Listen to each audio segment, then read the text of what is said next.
Asked weekly by hunters, what nightly rate should they set for their short-term rental? Well, first of all, this is not an easy question, and probably because every property is different. But let's talk about that in a moment and go through a little exercise to get you started. Hello, my name is Rick Miller, and thank you for watching my Jedico Properties YouTube channel, where I'm dedicated to making you the best buyer and seller of real estate so you can make the best decisions for yourself and your family. If you find this video helpful, please subscribe. If you don't have a history on a property, setting a nightly rate can be a little daunting. First of all, identify your seasons. When is your high and when is your low, and then those in between. Try to keep it simple, and let's break the year down out into quarters for now.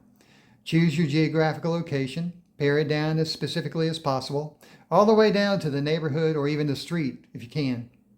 Next, pick 3 to 4 comparable properties on the different short-term rental or online travel sites. Plot those prices beginning for a 7-day period for the same week in each quarter. When you do this, keep in mind that the first figure posted online typically does not include taxes, booking fees, or housekeeping fees. So for the purposes of this exercise, let's add an additional 40%. Divide that total number by the number of properties chosen and then the number by 7 to identify the nightly rate. This is a good starting point.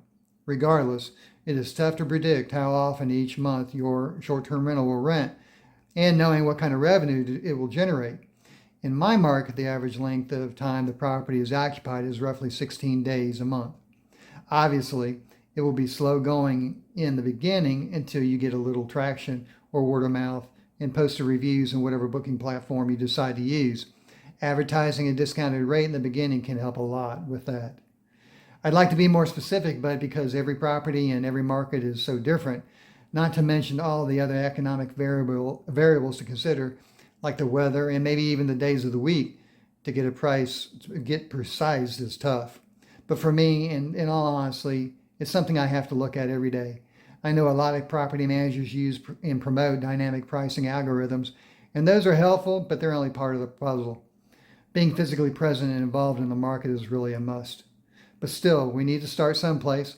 Based on my experience, I would assume for those first few months, plan only on renting 6 to 8 days a month. Once you have encouraged some traction, I like the idea of using a figure of averaging 21 days as a target goal.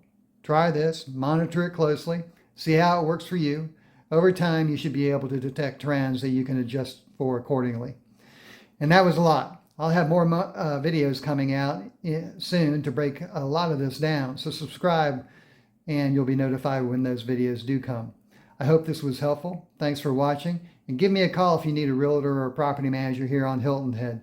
And until next time, if you're looking to sell, good luck with your sale. And if you're looking to buy, then happy house hunting.